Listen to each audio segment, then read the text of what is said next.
বীরেশ্বরার বারৈরহাট পৌরসভার গ্রিন টাওয়ারত অগ্নিকাণ্ডর ঘটনা ঘটে।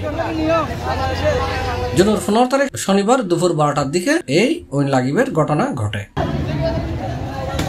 প্রত্যক্ষদর্শীরা জানাই গ্রিন টাওয়ারের দ্বিতীয় তলাতে অবস্থিত এনআরবিসি ব্যাংকের এসি ব্লাস্টের আগুনের সূত্রপাত হয়।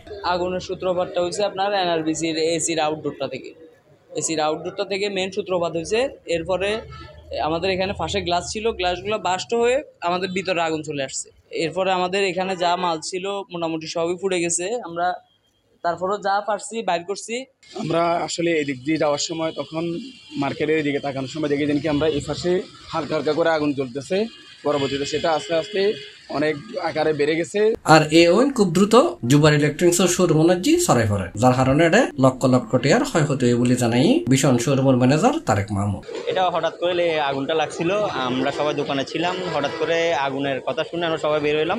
এখানে হয়তোবা কারেন্টের কোনো ছিল, ইনভলভ ছিল, এই জন্য, কারণ এটা একদম কর্নারে ছিল, এখানে কেউ দেখে নাই। বারৈরহাট ফায়ার সার্ভিস স্টেশনের সিনিয়র স্টেশন কর্মকর্তা জয়নাল আবেদিন তিতাসে হই অগ্নিকাণ্ড সংঘটিত হওয়ার ঠিক 1 মিনিট পরে আমরা সেখানে উপস্থিত হয়ে আমাদের 2টা ইউনিট এখান থেকে গমন করে প্রথমে পানিবাহী গাড়ির পানি দিয়ে আগুনকে আমরা নিয়ন্ত্রণে আনি।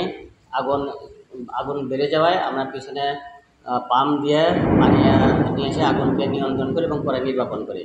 নির্বাপন শেষে তদন্ত করে দেখা যায় যে বারৈরহাট বাজারের উক্ত মার্কেটের বাইরে কিছু বৈদ্যুতিক জাংশন আছে। প্রাথমিকভাবে বৈদ্যুতিক জাংশন থেকে আগুন লাগার সূত্রপাত বলে ধারণা করা হয় এবং অধিকতর কারণ জানার জন্য এটাকে তো অধিকতর তদন্ত করার প্রয়োজন।